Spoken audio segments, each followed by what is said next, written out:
மாண்புமிகு தமிழ்நாட்டு முதலமைச்சர் சொன்னது போல் பிரைக்காக உள்ளது.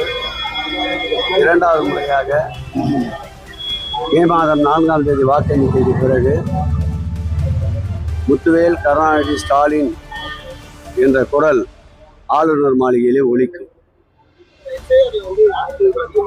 வாக்குப்பதிவு அதிகமா இருக்கிறது.